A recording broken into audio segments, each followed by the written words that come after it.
It's January the 11th, 2020, and Star Wars The Rise of Skywalker is out now in theaters and getting closer and closer at 1 billion at the box office worldwide speaking.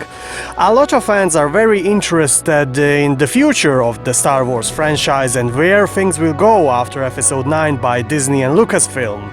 This is Grand Moff Tarkin. Make sure to subscribe if you are new to the channel for future Star Wars content. Now, one thing about Episode 9 is that we do know that this movie hasn't delivered all the answers to questions that fans are asking. In today's episodes of Star Wars Explained, we are going to talk about events and characters that led us to Star Wars Episode 9, The Rise of Skywalker. Kiza was a Pantoran female member of the Sith Eternal Acolytes of the Beyond. During the Coronet City revolution on Corellia in the months following the Battle of Endor, Kiza freed a fellow acolyte, Remi, from the peace and security station in the city. After freeing the boy, they killed all but one of the detectives in the station. Kiza later took part in an attack on a New Republic outpost in Devaron. During that attack, she wore the mask of Viceroy Exim Panshard. Consumed by the dark side of the Force, she killed her lover, Remi. Kiza grew up in a low-born Pantoran family in the improvised parts of Coronet City on the planet Corellia. Through her life, Kiza harbored rage at her perceived oppressors. The peace officers who hassled her, the chits and debits office that pursued her family's debts, and the high-born Corellians who looked down on her low-born origins. During her adolescence, Kiza began to experience Force visions. Following the Battle of Endor, she was recruited by a man from the Acolytes of the Beyond, a cult of non-Force sensitive individuals that revered the Sith and the dark side of the Force. Building her way up the ranks, Kiza initially started off tagging walls with the Darth Vader mask signs and the warning "Vader lives."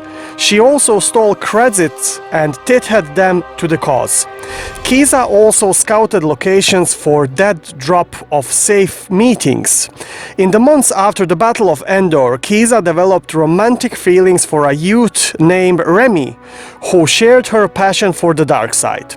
Prior to the Coronet City revolution, the Acolytes assigned Kiza with the task of infiltrating the local peace and security station. They created a false identity which allowed her to pose as secretary. During the Coronet City revolution, Kiza killed several Corellian peace officers with a blaster. When the detective Erno demanded to know what was going on, she told him that she was no longer his doll. Meanwhile, Remi retrieved a Sith lightsaber from the archives beneath the station. Before Erno could subdue Kiza, Remi cut off his blaster hand with the lightsaber. Kiza then clubbed Erno on the head and told him that Vader lived. She spared his life so that he could warn the others that the Sith Eternal Acolytes were coming. Prior to the Battle of Jakku, Kiza and her fellow Sith Eternal Acolytes regrouped on the colony's world of Devaron. They took part in an attack on a New Republic outpost in the Karatoki Mountains. This attack was part of a coordinated series of attacks on a New Republic outpost through the galaxy. Her cell group was led by Yupe Tashu, a former advisor to the Emperor Palpatine. During that time, Kiza came to doubt whether she was strong as Remi, who had become blessed with the Sith lightsaber he had obtained on Corellia. After communing with the spirits of fallen Sith, Tashu gifted the mask of Viceroy Exim Panshard to Kiza. When Remi expressed jealousy and demanded the mask, Tashu chastised him for angering the specters. As punishment, he confiscated the lightsaber from Remi. The Acolytes then launched a surprise attack on the New Republic outpost. During the assault, Kiza struck down several New Republic personnel with her lightsaber, including slicing the legs of a fleeing woman. Kiza also allowed the dark side influence within the mask to consume her mind and body. Remi took advantage of the chaos to try and recover his lightsaber. He managed to knock her to the ground, causing her to drop her lightsaber. While struggling against Remi, Kiza managed to find the blade and jammed the unignited blade against Remi's temple. She then ignited the blade through his skull, killing him. After adjusting her mask, Kiza rejoined the attack on the New Republic outpost, now fully consumed by the dark side. So anyways guys, with that being said, let me know what do you think about Sith Eternal member Kiza of Pantoran.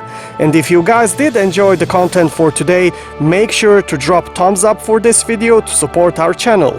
I thank you also very much for your kind support, and until next video, may the Force be with you always.